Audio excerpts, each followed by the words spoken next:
Welcome to Yeshua Kids Garden.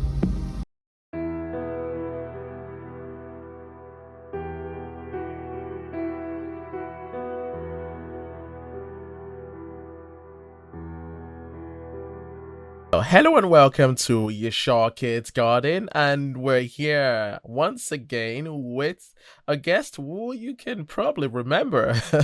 She's been with us quite some time, and we're going to be having yet another session with her. And as I always mention, our protocol is to allow our guests introduce themselves. So for those who have probably not met her, it'll be a good occasion to know who we're talking with today and really who she is. Okay, so the floor is yours. Okay. Good evening, everyone. From my corner here, my name is Patricia Enase, and this is our fourth episode, right? I've been trying to put some words across to the society, because the society we find ourselves now is so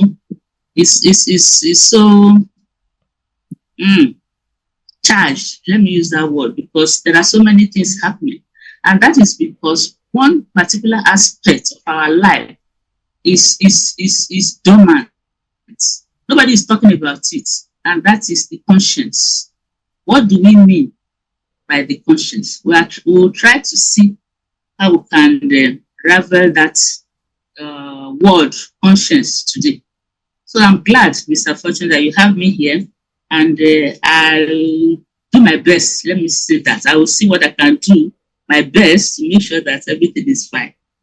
Okay, perfect. Always an awesome introduction.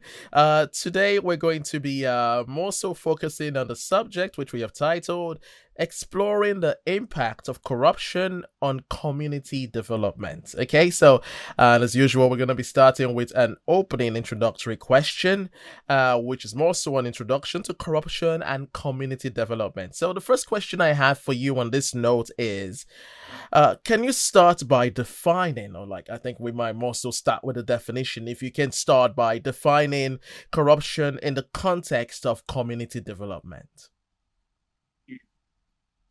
Corruption is a word that we cannot really finish talking about corruption in one episode of 30 or 1 hour, 30 minutes or 1 hour. So I want to tie that corruption to the fact that most of us have lost our conscience. Because if we have a conscience, there are so many things we will do right. And because that conscience has been killed by corruption, then it becomes very, very difficult for us to tackle. But I'm going to see whether I can start it from, let's say, the village level. When you talk about corruption in the village, everybody will just look at you as if, where is this one coming from? Because they know what corruption is, and they know who and who is corrupt in the society or in the community. So if, for example, you appoint somebody as the chairman of a committee, they will say, hey, is it that one? You will finish all your money, things like that. Such comments are not good for a society that wants to raise its head above waters. And that word corruption has eaten so deep into the fabric of our society that it's very difficult to tackle. But I'm sure we will break this into segments, break them into segments, because, like I said, I want to start from the grassroots. Corruption in the grassroots. How does it affect the society, people in the grassroots? If, for example, you have a child who wants to go to a school in the community, and the headmaster or the headmistress will ask you to bring broom, bring the ruler, bring everything that you need to set up a child in the school. And fortunately or unfortunately, these parents cannot afford these items. What do? Are you going to drive this child away? Or you are going to allow this child to continue that with time? Maybe the parents of that child will pay up. So, and corruption, if somebody, maybe as you are talking, somebody is listening and they say, how much did you say they should pay? Say 10 naira. Say, okay, I have 10 naira. I even have 15 naira. I'll give you 15 naira. And before you know it, that child who could not afford that 10 naira, that space has been taken by somebody who can afford not only the 10 naira, but even 15 naira. So,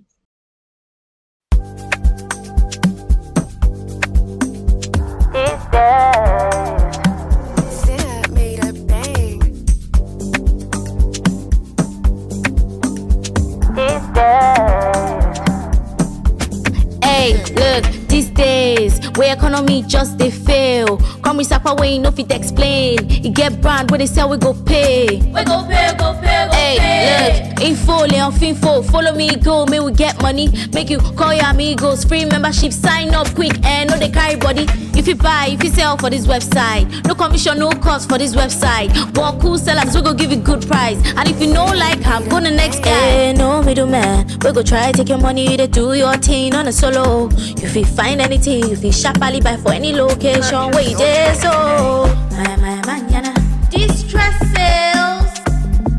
My manana, distress sales. Distress sales.net. Distress sales.net. Distress sales.net. Distress sales.net.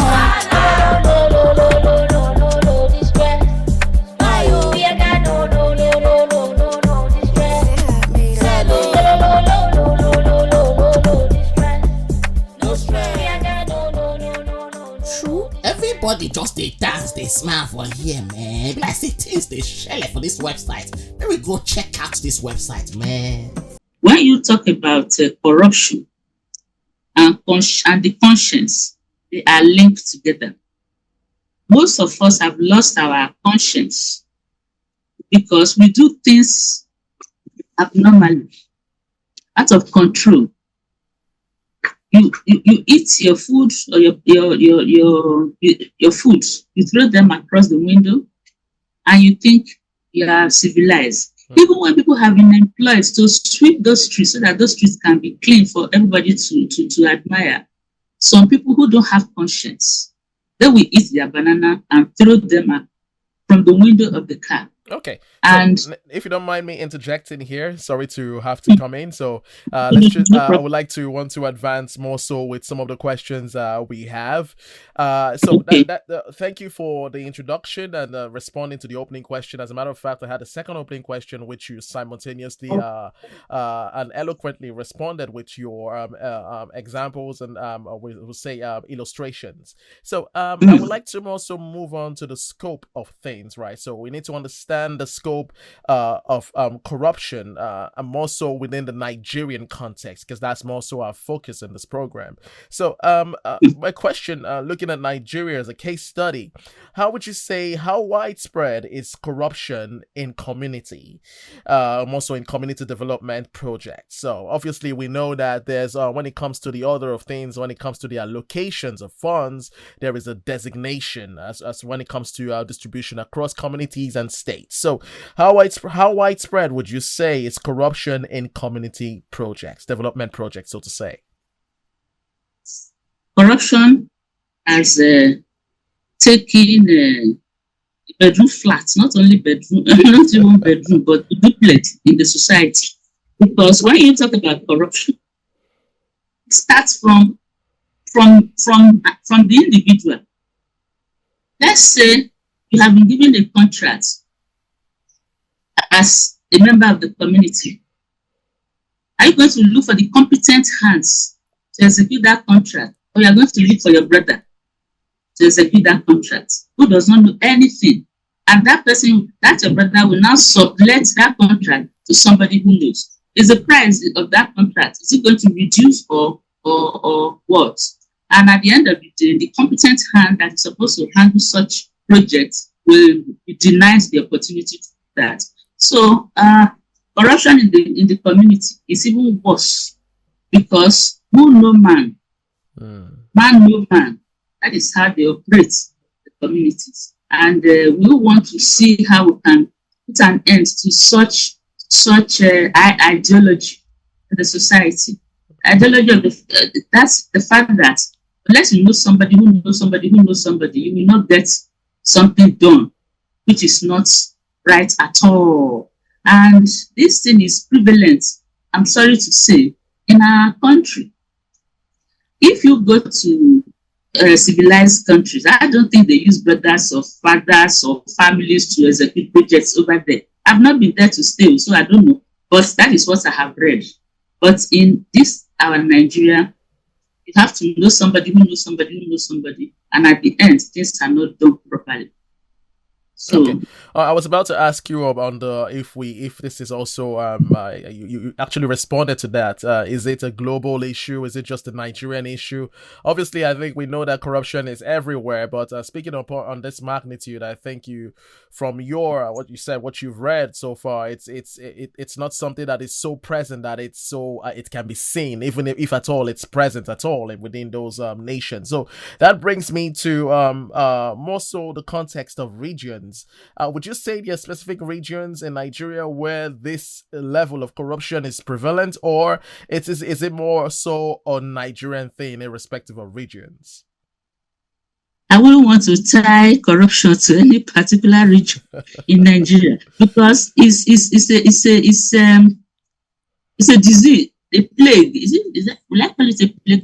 I don't know. It is something that is endemic, and it's not caused by either religion or your state of origin or whatever. No, it's the mindset of people these days that for anything to be done, you have to bribe somebody or you have to give somebody. You have to give somebody something to be able to execute whatever you want to do, which is not true. Nothing may not. It's not true at all. If you trust yourself and you know you are competent and you bid for a project, a contract, for example, and you are awarded that contract, you go out there, execute the contract according to the terms. You don't go there and do something rough and you come back to ask for a revaluation of the contract. No, this is what is killing Nigeria because integrity is not there. They don't have most of us we lack that integrity. And where this thing came from is what I don't know. You cannot tie if you see a typical Japanese or other nations, you can always know where such person is coming from. But a typical Nigerian, they see Nigerians as noisy people. They don't have anything to offer, just noise. And at times, I tend to believe that, yes, they are noisy people. And because of that, noise will deafen your conscience. The conscience is not there because of too much noise. And the conscience comes from your spirit. Your spirit takes care of the conscience. So when there's too much noise in the environment, the spirit will not respond anyway. And when they do, they become zigzag or clumsy or cloudy. And at the end, you cannot be able to decipher anything. So that's how I see it. Okay, so next question, more so still under the subject of scope, and obviously using Nigeria as the case study. In your experience, how does corruption impact both urban and rural communities differently? So, is there the impact? Is it the same, or does it vary based on urban locations or rural locations, or what do you have to say on this subject? Yes, even these days, as far as I know, corruption is even more in the villages because in those days we have town hall meetings, and for those who, if for example they report you at the town hall meeting, because we have the annual meetings, yearly meetings, people travel to the villages to attend meetings here and there. Yeah? And if for any reason they report you at home, you'll be the laws or the rules will be heavily carried out. But in the city, there is nothing, nobody cares. Nobody cares. In the rural area, you can't have a child walking past you without greeting. You are going to drag that child back to say, Am I too small that you didn't see me to greet? But when you talk about the city where nobody is in charge, everybody is on his or her own mission, it is difficult for you to effect such changes. So that's that. I think so. Because when you talk about politics, is it politics? Is it religion? Is it education? Which area that is devoid of corruption? Especially in this approach, all the areas are heavily infested with corruption. Let me use that, heavily infested with corruption. So it's going to take some time, and the only way to do that is there used to be something called moral rearmament in those days, yeah. And moral rearmament, there was this Amata. I don't know whether you've come across that name. Ifogale Amata. He's late now. But those Amatas are the children that act films on the Nigerian movies. I think that name rings a bell. I can't remember what it's tied to, but it rings a bell. Okay. The children are into acting and things like that too. But he himself was the organizer of moral rearmament. And these people go from village to village in those days, acting plays or showing cinemas. In those days, they just put one cloth at the background and zoom the picture there, and that is where they teach moral rearmament.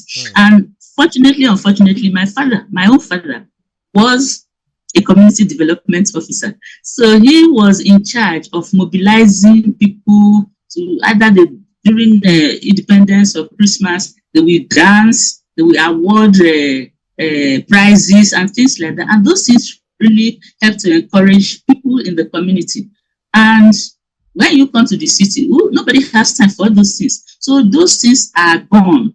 That is why I'm saying that if we go back to our grassroots, and see how we can start from there, maybe we will make a headway. I think so. Not maybe, we'll make a headway. Because even everybody is tired. People are tired. Nigerians, we are not focused. We are not focused at all. If you see a typical Nigerian, either is always on the run, running, I don't know where it's running to, throwing things, and there is no conscience. They don't have conscience. They can, if you are driving on the road, they can splash water on you or almost want to hit you. Where are they hurrying to? Nobody knows. So that rush idea has to be curtailed. And we have to start from somewhere, from the grassroots, and that is the village setting. I still have the mind that maybe one of these days, who knows, I can just wait. If I had women, I can just wake up, go to any community, gather people, and tell them, what do you mean? If I ask 2-3 persons, what is the conscience? I'm sure people they may not know. Say conscience. We can't be conscious again. And that's the but if you explain to them that this is what we mean, say, oh, okay, yes, so in those days, so we do them. But now, nobody gets time for all those conscience. Never chop now conscience you want to talk about. So that is the thing. People are after food, what they can satisfy their stomach with. And this politics thing has spoiled everything. Politics is not like, it was not like this. The time of option A4, people will come out, they'll queue behind the candidates. If you look back, you see your line long, then you're happy, they'll count there. Call the 1, 2, 3, 4, 5, and the results are announced right there. But these days, they will close the whole school, they will close the community, close markets everywhere, army, so everybody, Okay. Tense, but at the end of the day, nothing is done.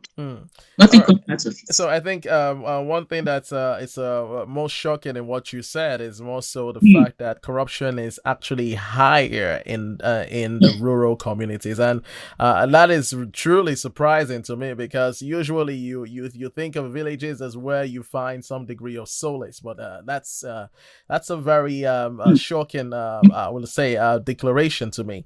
Okay, so let's move forward. forward with the next line of questions. And also, I want to focus on direct impacts on development projects. So that's more so where we're going to be focusing on as regards the lines of questions I'm going to have for you next. My question, next question is more so, can you provide examples of how corruption has delayed or derailed specific community development initiatives, such as infrastructures, healthcare, or education? It's interesting. We're talking about healthcare today because not too long before your interview, I actually had an interview with a nurse, and we actually spoke about community development, or more so accessibility to healthcare. But this is more so global and more so touching on the subject of corruption. So, do you have any examples on this note? Corruption, like I said, is everywhere. And there are examples to show that in the villages or in the rural community, let me not use the word village because villages are, I don't know, but in the rural setting or in the at the grassroots, corruption can play a great role. If, for example, a community has been have the opportunity of sinking a borehole, maybe they found oil or they found something in that community that's either gold or something that will attract foreign investment, and they say, okay, who is going to be the head of this project? For sure, the chairman, or will first of all think of his brother or his sister or his auntie, whatever, to be the chairman of the finance committee. Do you understand? And when this happens, of course, everything is thrown to the wind. No man will now come in. Even when the work is not properly done, not well executed, they will say, oh, let's go and cut tape. I've heard and I've seen occasions where they cut tape that a borehole has been sunk in a particular community. There will be fanfare, the water will flow. The moment the last car leaves that community, that will be the end of that. The water will no more run. Why should that be? So what these are and they don't even think about tomorrow. So is it that we're going to sit people down to start teaching them morals, teaching them how to behave in community, in life? Or I don't know where do we really start from? It's something that is really disturbing. Where do we start from? I don't know.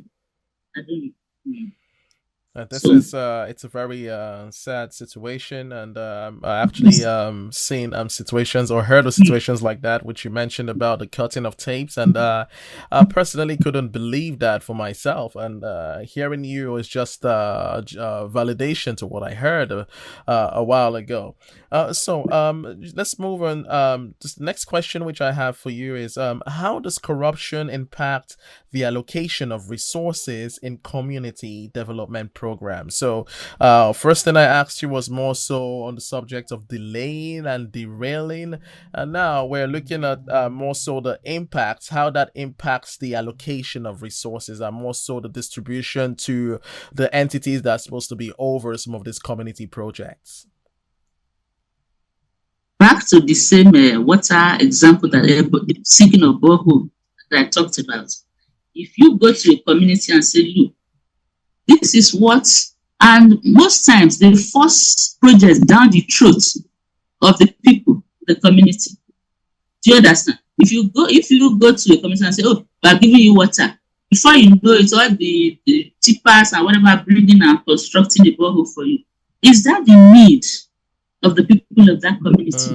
So when that need is not satisfied, people will be nonchalant. They will just be watching whatever that is going on.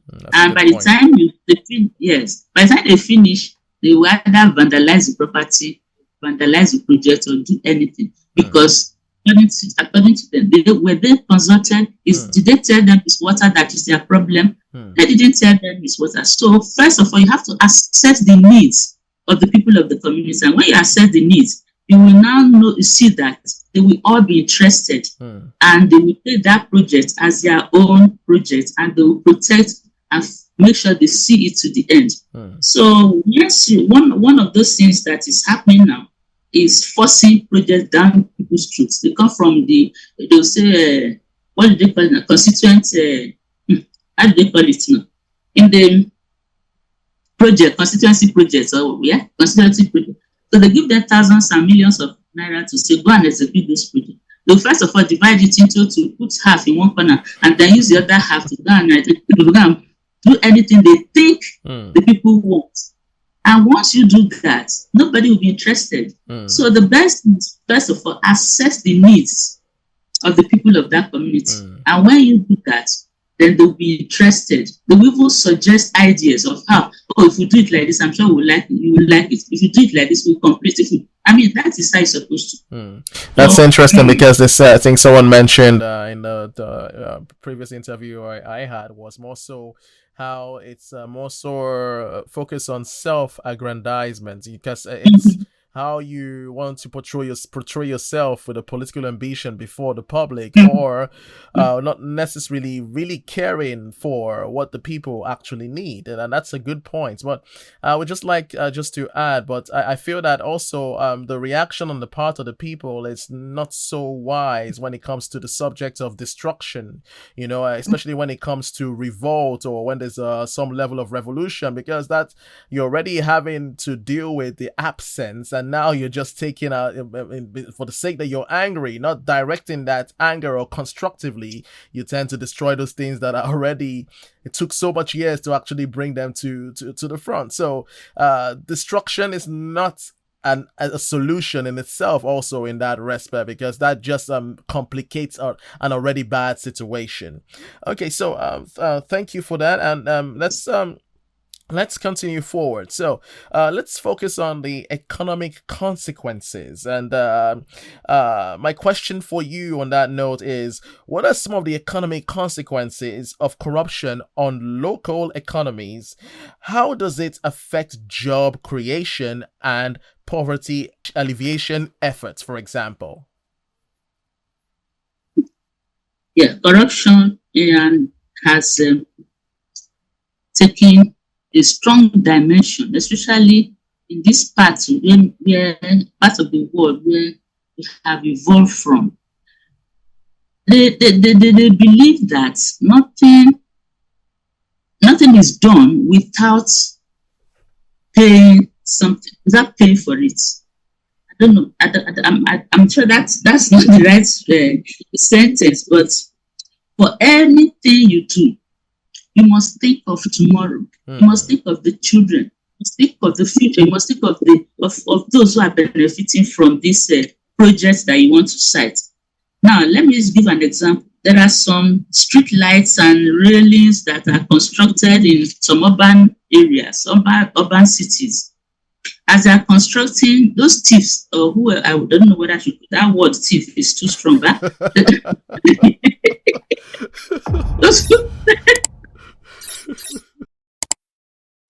Now, corruption is like I said, is endemic, and how does it affect job creation? If, for example, they bring a contract to a community, for example, and the contract involves millions of naira, first of all, the chairman of the community will be the one to handle and set up a committee on how to execute that project. And you will find out that in places like that, he might end up appointing his cronies to execute such projects. But one thing about some communities is that the moment they know that such money has come into the community and the chairman or whoever is in charge wants to use his veto power to gather everything for himself or herself, then they will shout and they'll make noise over it. So in terms of that, it can be controlled, even if it surfaces its head, because for sure it will surely show its head that people who are close to you are the ones who are going to benefit. They say, those are the ones I trust. It's not a question of trusting. If you can even trust you can trust your relation, and your relation can sell you out. Don't you know? That such a thing can happen. So I believe that if you put people of integrity in positions things will work well. But if you say man no man,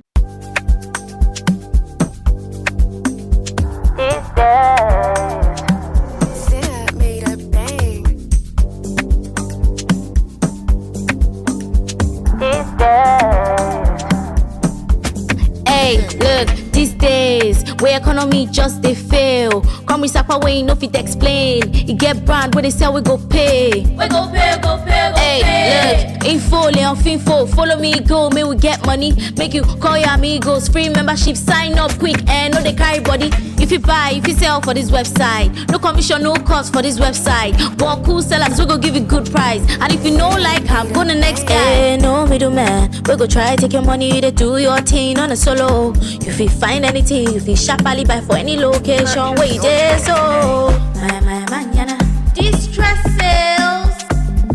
My manana, distress sales. Distress sales.net. Distress sales.net. Distress sales.net. Distress sales.net.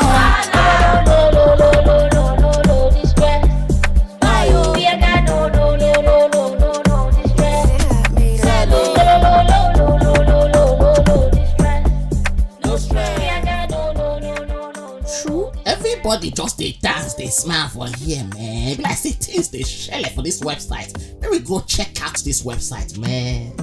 you put people there because of man no man, then it becomes a very, very difficult task.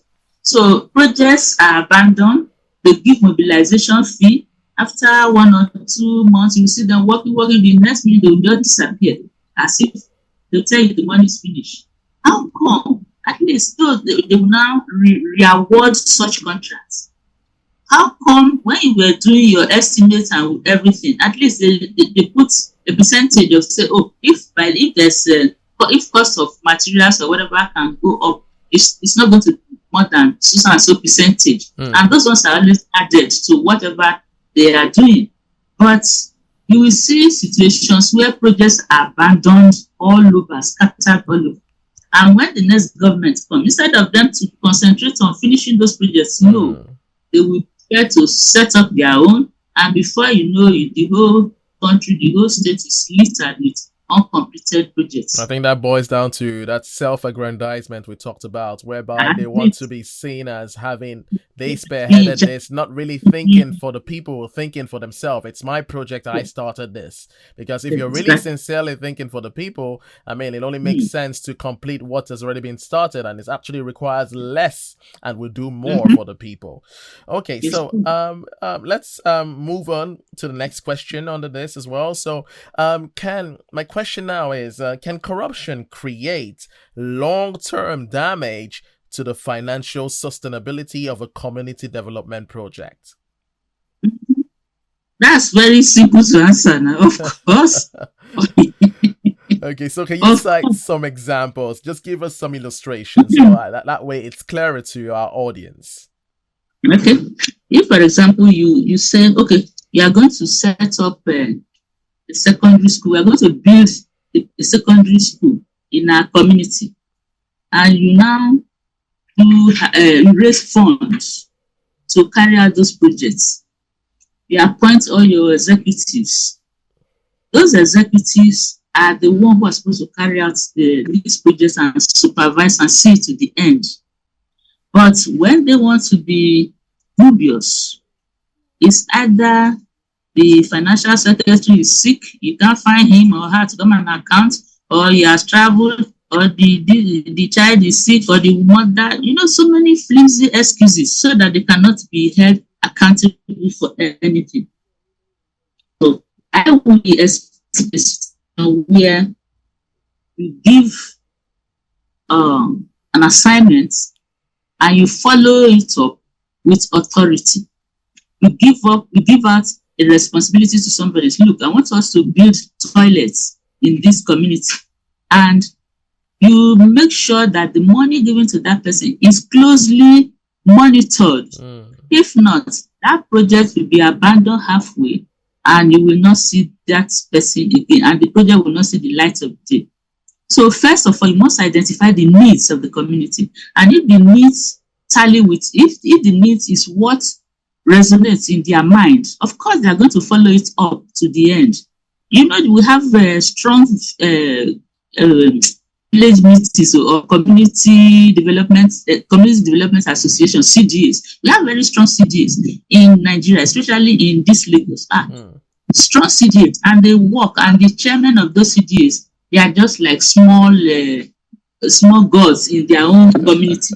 So you want to make sure that those people are people of integrity. They are people you can rely on. They are people you can call and they will answer you 24/7. They are people that have those qualities of a leader. They don't talk too much, but there is action. That is what we need. We don't need too much talk. Well, we have had enough of talks and we want action. So if you put people of the right caliber, putting square pegs in square holes, is that the, yes, that so that would be far better than just bringing anybody to come and execute projects, which at the end of the day they will not see the head and the tail of such people. So that's. I think it's you actually talked about I think in our first or second meeting you mentioned the need to follow with authority, and basically we also elaborated the fact that you can only follow with authority if you have a conscience towards the people, if you're really rooting and trying to make sure that the way of life or the lifestyle of the people are improved. Okay, so so let's move on to the next question. I want to more so focus on impact on governance and leadership. So how does corruption affect the accountability and transparency of local governments and community leaders? I know in some of your elaborations you have slightly scratched the subject. I would say I try to be more so detailed with this questioning so that we can tackle the subject with more elaborations and intricacies, so that way we can really get into the heat of things to know how that works and how that affects as regards the subject itself. So on this question, so how does corruption affect accountability and transparency of local governments and community leaders? So can you shed some light on that? Yes. Now, transparency, that is, you have to be transparent in whatever you are doing. Because if you do things in the darkness, then nothing will happen. Now, let me give you an example. But if you have women in your committee, and you decide to fix meetings for 12 midnight, how do you expect such women to attend? How do you expect women to attend meetings at 12 midnight, for Christ's sake? Because most of the politics they play these days, they are nocturnal politics. They play them at night. In the daytime, you won't see anything, but at night, you see people running, So if you want the work to be properly done, put people of integrity at the helm of affairs. If the people with integrity are there and they have conscience, they will make sure that they execute such projects and follow them to the end. And when you talk about, human beings, we have free will. You understand? Free will means you can do whatever you want to do, but at the end of the day, you must be held accountable for that your free will.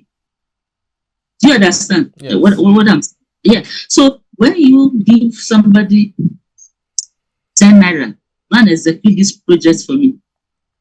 If the person is sincere, he will do that work. And even you, out of your own will, say, this man did this work so well. Let me even give him extra 10 naira. And that one comes from your mind. And to some people, they may not even say, it's our project, we are doing our own work. There's no point, That is someone with a conscience on both ends. Yes. That's someone with a conscience. But the one without conscience, only this one. It's not enough now. But the price of sand, the price of gravel, the price of everything, they've all gone up. What can I do with this one? It will pour a lot of anger. Either it will abandon the project or it will never see the light of day. Or do a mediocre job at that, so that doesn't last. Yes, exactly. So leadership, it boils down to leadership. What are the qualities of a good leader? Those are, you must identify those qualities in a bin or a person before you appoint such a person as a leader. That person must be transparent, must be outspoken. You don't just go and sit down and be saying, and then I say anything, then talk, we'll go here. No. It's not a question of anything, then talk. You must put your foot down to say, this is the project, and we must execute the project within this period of time. And if they don't do that, then hold the leader responsible. That is what I'm thinking. But these days, how many leaders have you seen going to jail because they stole something? How many? I don't know. Even when they go, how many days? They will find one thing and come out. Okay. So, okay, so I have another question. I know some of these questions might seem that they're very closely related, but they vary in some little detail. And this next question I have for you might seem very much similar to something I've asked previously, but I'm interested to see how you would respond to that. So the next question I have for you is, can corruption undermine the effectiveness of community development policies? If so, how?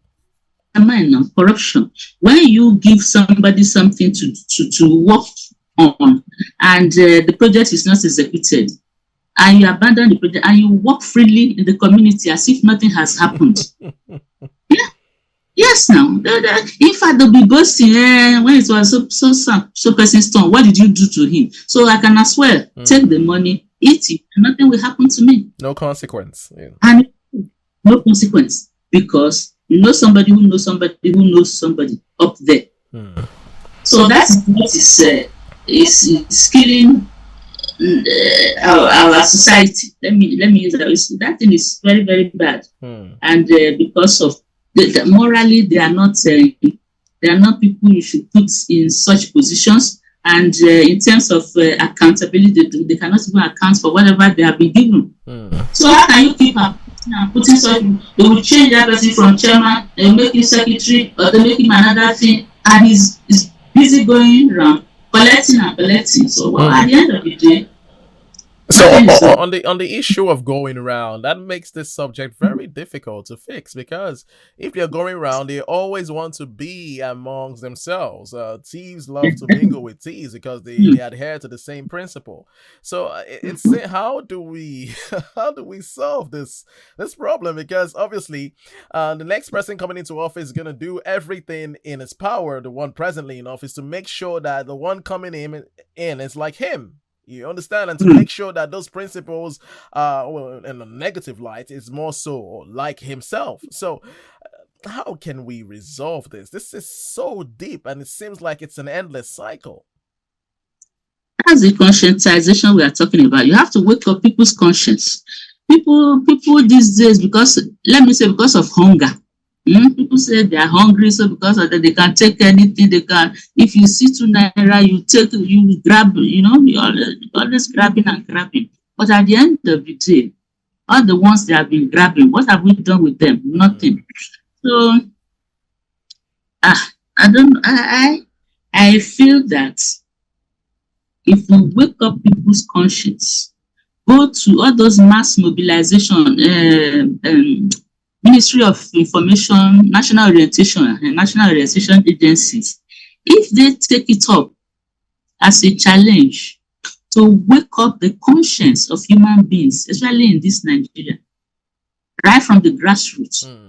Because when children are born, they don't have anything in their slate. Let me use that word, right? People, either from learning from left, right, and center, is when exactly the environment, it will now fill up that space, right? If we make a deliberate effort to put only those things that are morally right on that slate, the child will grow up to know that that thing is morally right or wrong. We have to wake up people's conscience. If people have conscience, they will not be urinating everywhere. You will see any vehicle that is parked by the road, you will see people urinating there. Why? That is because there are no toilets. Has the government provided toilets for them? If they have and they are not using them, yes, we can hold the government in that area, and we can hold those people responsible, but the government has not done anything. So when you talk about conscientization or waking up people's conscience. You can wake up people's conscience. Most of them, they know what they are doing. Not that they don't know. They know. They know. They do know what they're doing. Yes. They know exactly what they are doing. If you guys say, okay, why do you know? Say, so where is it? Where am I supposed to use my head? I said that what else can you really say? So the government should prioritize enlightening the citizen about conscience. Conscience not only to themselves but even to property that belongs to the government. They will say government property, nobody's property. You know, that is one language that they use, which to me, I don't know. How can you say government property is nobody's property? I will not the one paying tax to put up such a project or structure. So conscientization, you have to wake up people's conscience. I think that's national. Yes, they have a big work to do. Plenty work. So I think that has to be a movement that obviously has to start from somewhere and really be driven with so much tenacity to get the result, because we have to come with the right kind of confrontation to match the depth of the endemic, as you would put it. And so I think that is the only solution. I think this subject of justifying what is wrong or finding some weird way to justify. And sadly, it seems that the wrong way of justifying things seems to be justified itself, because like you gave the example of the availability of public toilets, and maybe something as little as dustbins are not present. So it seems like they have accepted it, and yeah, okay, let's do evil if it's evil that is prevalent, and that's where we are. Because I recall the last video we had, we did have some comments, and everybody seemed like very few people spoke when it comes to the comment, but we got some likes, but people who commented, we had more comments saying that, okay, why blame us? People were so violent with that response, saying that it's the government. Oh yeah, it's the government, but at least I think we have some parts to play. I've actually literally seen someone right in front of a trash can throwing a banana peel on the ground while the trash can was just there. So who do we blame in that situation? Do we blame the government for that too? We still blame the government. Has a chunk of the blame, because even when these dustbins are put there, they will overflow. They said they will carry PSP, they will carry them every Friday. Every Friday, you will not see anybody to carry them until the dustbins are overflowing, flies and everything. Then that is when they will do the task force. Oh yeah. Before you know, you will see all the people sweeping with trailers. They will pack all. Another minute, the whole place is full. It could be to the type of food we eat. When we eat by everything and through. So those ones are the government has an issue. The government has issues to settle. Issues. Because if you provide parking space, you provide public toilets, you provide all these things. People, you cannot have a reason to hold them responsible. But when these things are not provided, what do? You carry your car on your head. When you go to the market, nowhere to park now. So those are the issue, the problems of Nigeria. They are many. They are many. But I know that if we start from somewhere, we will get there. It may not be during our time, but we will surely get there. If one can gather maybe 20 people in the community through their LCDA, local, not LCDA, their CDA, Community Development Authority or whatever. I think CDAs, right. They are in charge of small communities. They are in charge of communities. They plan and organize people in the community. And if they can empower such people to say, not with money, even with mouth, when they know that you have come for something good, they're not going to ask for money. No. I remember when we were doing some work, some grassroots work. We went to a community, and before we got there, all the women were well seated and dressed. So I called the chairperson, the chair lady, to say, so what I hope that is all. Are we going to do anything? Say, Mama, you cannot just call us here to leave our whole day's job. Come and sit down here, and you're asking me whether are we going to do something. I said, okay, like what? Say, we'll buy drinks for them, we'll give them something and some takeaways. And now I told my people, I said, look at what they are asking for. And we were able to pacify those people, but grudgingly they left, and that was the last. They showed up.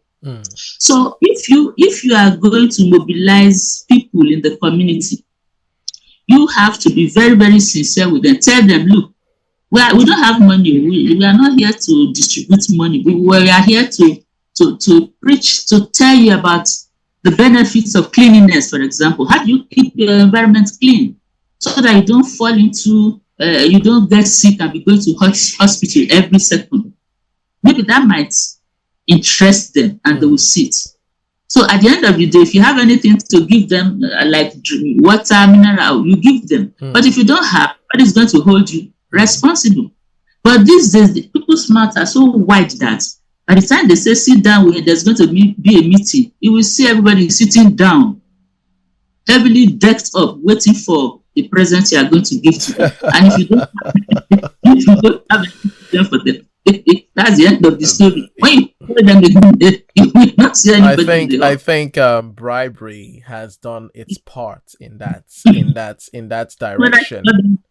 Is that what bribery? I don't know how to call that. We can say it's a junior brother to bribery, where we have an entitlement culture where before you do something you must give something. And that seems to be where we're at right now. So I think what you're saying, I think that's a good way to start, and maybe just to hybridize that a little bit by saying maybe if one could gather people who are heads and have these heads designated at different communities and doing the same kind of job. So no matter how little we start, at least there's something they call a phenomenon that's called the 100th monkey effect, whereby something starts somewhere and then it begins to inexplicably start to some way where there's a revolution in that thing that has started somewhere amongst a specific group of people. So I think if we can have that in maybe as I mentioned earlier, one of the things we have envisioned is not just to have this program. We're not just stopping here. We're going to see, as we interview persons that are really involved in Nigeria and the growth of Nigeria, then we can now talk about having these projects based on their expertise and making sure that we start to act, because it's a very serious situation that requires a serious solution. And I believe if we can gather people that are willing to discuss it with all keenness, then we should be able to realize this and have appointed heads in different localities sensitizing the people. It's a serious issue. And not to really get too much into that, we can see just as you are passionate as well, I'm also passionate because there's a need for the people to change. There's a need for us to restore that humanity that once was because I lived it. And now I'm looking at a situation where it's hard to explain how we got here. So moving forward, I just just to remove that drive, let me just bring that down a bit and continue with the question.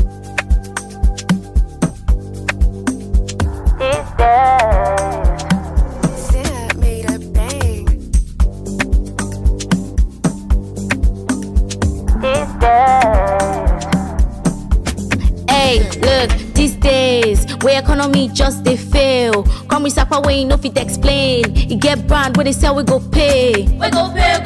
Hey, Hey, look, info, Leon Finfo, follow me, go, may we get money. Make you call your amigos, free membership, sign up quick, and no they carry body. If you buy, if you sell for this website, no commission, no cost for this website. But cool sellers, we go give you good price. And if you know like I'm gonna next guy. Hey, no middleman, we go try take your money, to do your thing on a solo. If you find anything, if you sharply buy for any location, where you there, so my manana, distress sales. My manana, distress sales. Distress sales.net. Distress sales.net. Distress sales.net. Distress sales.net.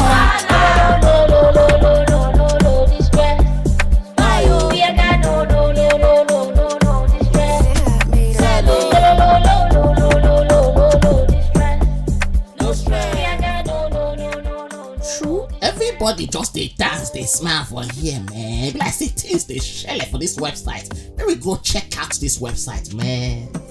So let's also move on to the role of citizens and civil society. So the first question I have for you under that is, how can community members help prevent or reduce corruption in local development projects? So I know we've talked about this, but is there any other suggestion you could conscientization.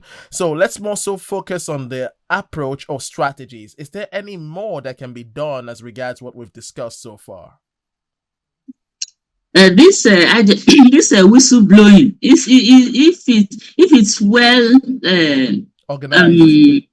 organized, yes, it can go a long way. But when you are talking about whistleblowing, they'll say how much, people are just after money. How much? If you see somebody doing something wrong, that is what happened in other clients. From the window, an old woman can just be watching you commit a crime.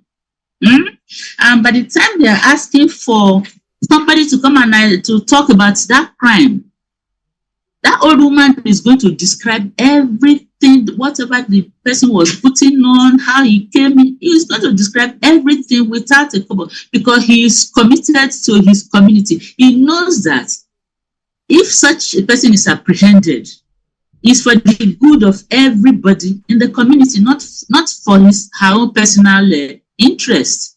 So all I want is a situation where we will be our brother's keeper. Let us take care of our neighbor. If, for example, there's a wedding, a burial, sympathize with members of your community, relate with them when they call meetings in the community, attend meetings, and see how you can contribute your own quota. We cannot leave everything for the government, even though the government has not. I don't know whether they are doing anything. If they have done anything, okay, but if they have not, you as an individual in your small corner, what can you do to better the life of people around you? That is what I am thinking of now.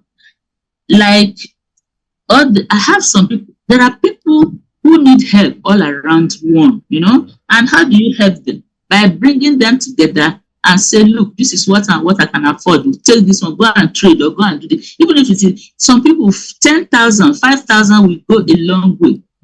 But the money they did as people's money, there was one money they shared one time in Nigeria. They were giving people money. You go to the market to give them envelope because they believe that money is government money. Nobody made any refund. Yes, nobody. I don't think anybody.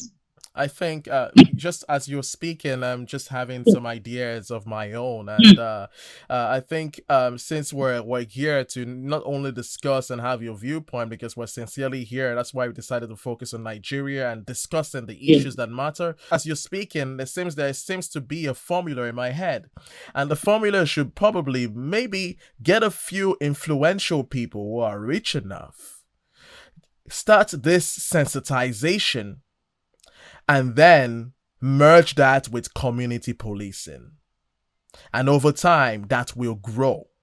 And once we have this sections dispersed in different localities, I think there would be a solution that is something whereby someone can attest that we've seen this somewhere. Okay, this is growing. As you said in the previous meeting, that once we start, people with a conscience will join in. And I'm sure there are people with consciences littered around the society. It just takes a constructed body. And that's like you spoke about whistleblowing. We have people who are doing a good job on this note, but they seem to be lone rangers. And lone rangers do not last. So, just sorry to interject there, but I just as you were speaking, it just hit me, and it's a passionate topic for those who sincerely are looking for change, because we need to change. We change, yes. It's true. We need change. We need change, and like Baba Mansa will say, if you are a tailor, be so well. If you are a driver, drive well. If you are a trader, trade well. That was what Professor Jerry Garner preached during his time when he was in charge of MAMSA. And they used to call him Professor Mamsa or Papa Mamsa. He was trying to psych up the minds of Nigerians. People really toeing the line. They could join a queue. They will do this. If you are going somewhere, you are in the bank, you must join the queue. All those ones became part of the things we were trying to relearn. But as soon as that regime passed, that was the end. Every other thing was thrown into the dustbin.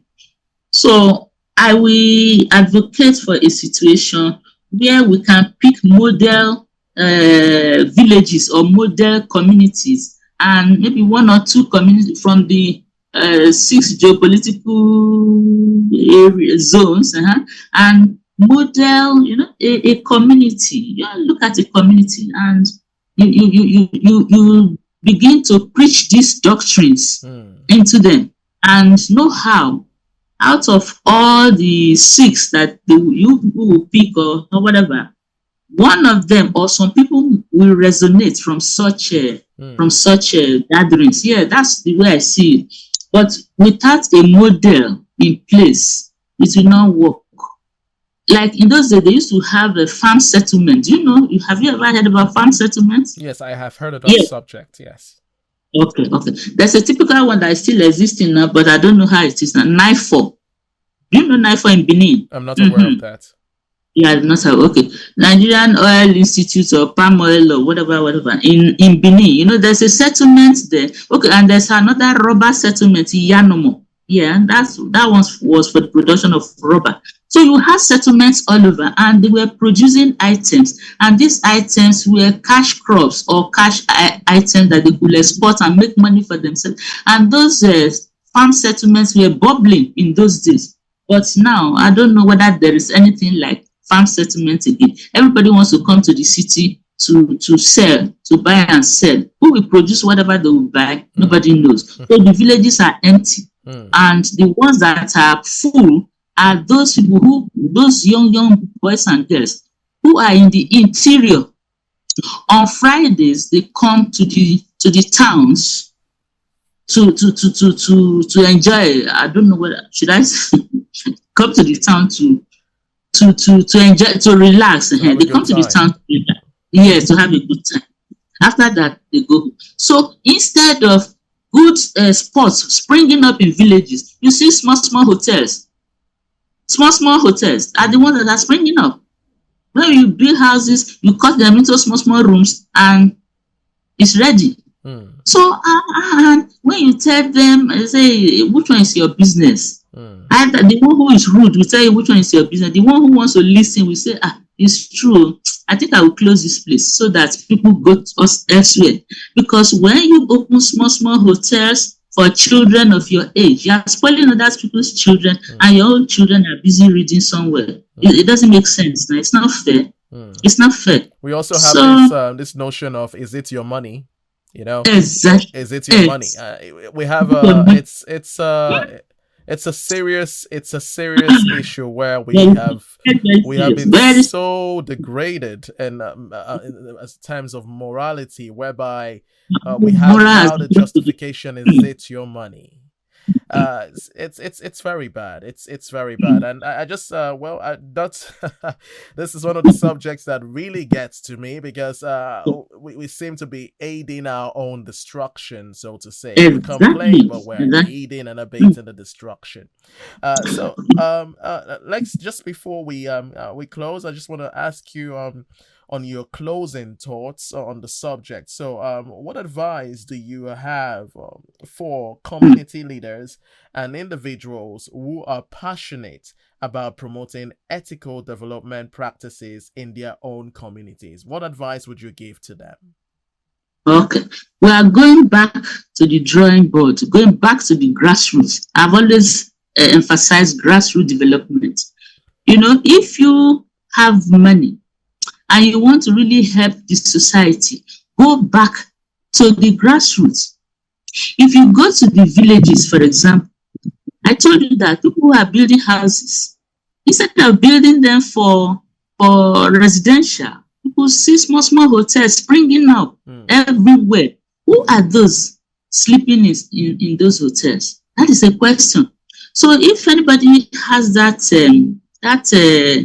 heart of helping society, let the person or the people start from the grassroots by educating them. Let us revive MAMSA, that is National Orientation Agency. They were the ones who were in charge of that MAMSA in those days. And they could go on market days, they will mount microphones and be driving around the markets, preaching, talking to people, But these days, either the people are too many or the resources are not there, or I don't really know what is going on. And even the parents cannot even control some of their children. If you cannot afford to buy pencil for your child and somebody has bought that pencil, do you have that right or moral justification to start asking, where did you get the pencil? You say, when I make you buy from you fit, where the money? And they will be so rude. So you begin to wonder, what kind of human beings are all these? But to me, I believe going back to the roots. Let's see if we can pick some communities as samples or as pilot projects. Let me use that as pilot projects. Even if it's one or two communities, you can pick and say, look, everybody in this community, this is what we want to do. We want to showcase you as how a typical Nigerian is supposed to behave. So you begin to educate that community from the grassroots, not halfway, and you put seasoned people to take care of these children, or not even children, to take care of this community.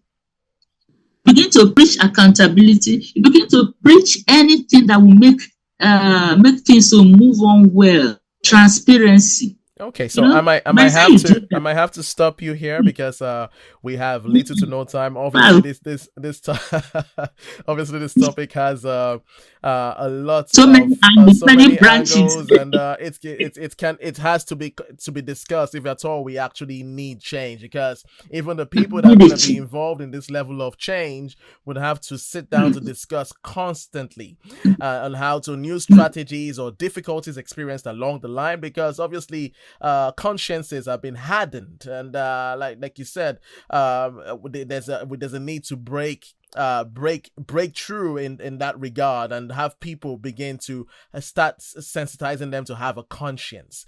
So with that said, so as always, we thank you so much, Mrs. Patricia, for being with us. And obviously the discussion doesn't end here. We're going to be having more topics and more parts as regards the subject and a different angle on this subject, because it doesn't stop there. And over time, hopefully we're going to have more people with you as well in the chat and be to discuss that extensively. So as we move through with these interviews, we're going to be finding good seeds and picking them up to join the project, and hopefully these seeds will represent leaders that will be able to bring to fruition what we have in mind to bring about as regards sensitizing the people and making them have a conscience. So with that said, we're done, and of course I would like to remind you, if you'd like to come on this program, please be sure to make your request via our email just on the side, and also show your support by subscribing to the channel and leaving a like. As usual, we thank you once again. You've been an immense support to this program as regards your knowledge, and we would love to continue to have you with us.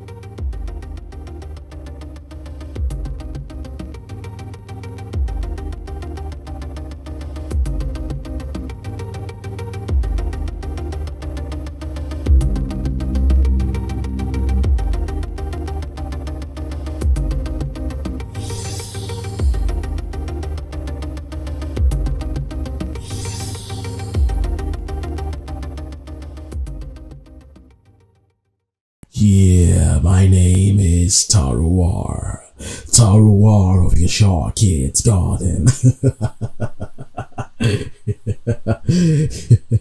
Okay, my name is Taruwar, the cool one. Yeah, I said it. I'm the cool one. Yeah. Okay, so just kidding, by the way. Gotta be humble here.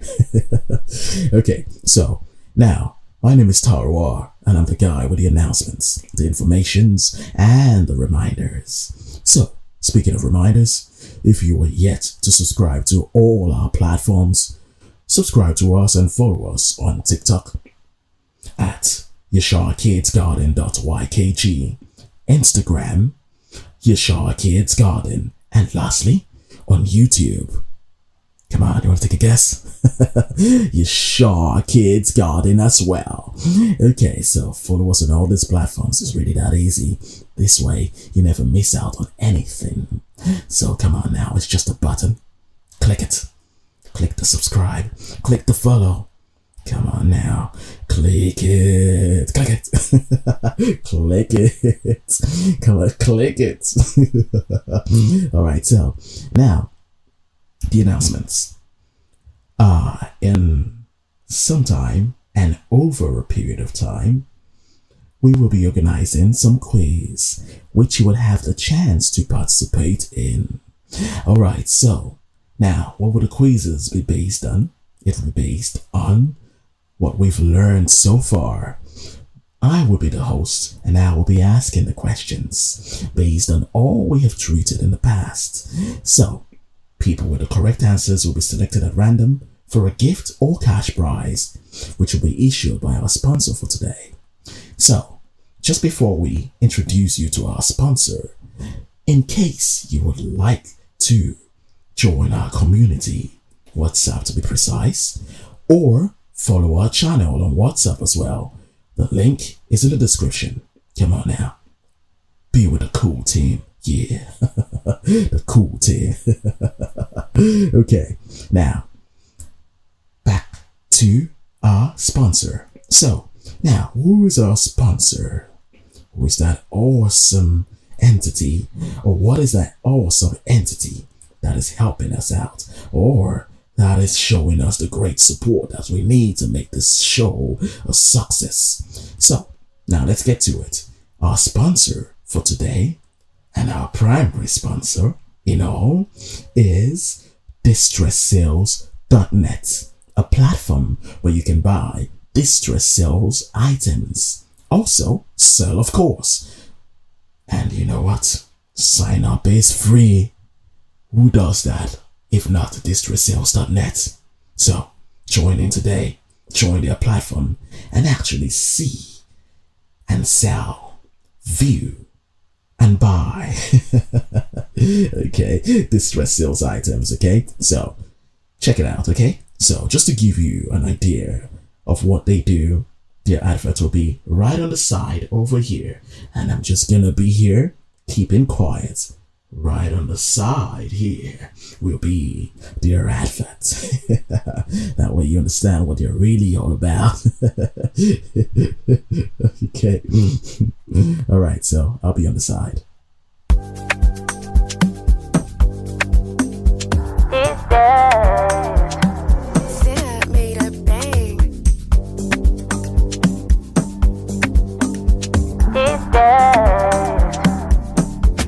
Hey, look, these days, where economy just they fail. Come Come with Sapa way, no fit explain. You get brand where they sell, we go pay. We go pay, go pay, go pay. Hey, look, info, Leon Finfo. Follow me, go, may we get money. Make you call your amigos. Free membership, sign up quick, and no they carry body. If you buy, if you sell for this website, no commission, no cost for this website. But cool sellers, we go give you good price. And if you know like I'm go the next guy. Hey, no middleman, we go try take your money to do your thing on a solo. If you find anything, if you sharply buy for any location, where you there, so my manana, distress sales. My manana, distress sales. Distress sales.net. Distress sales.net. Distress sales.net. Distress sales.net.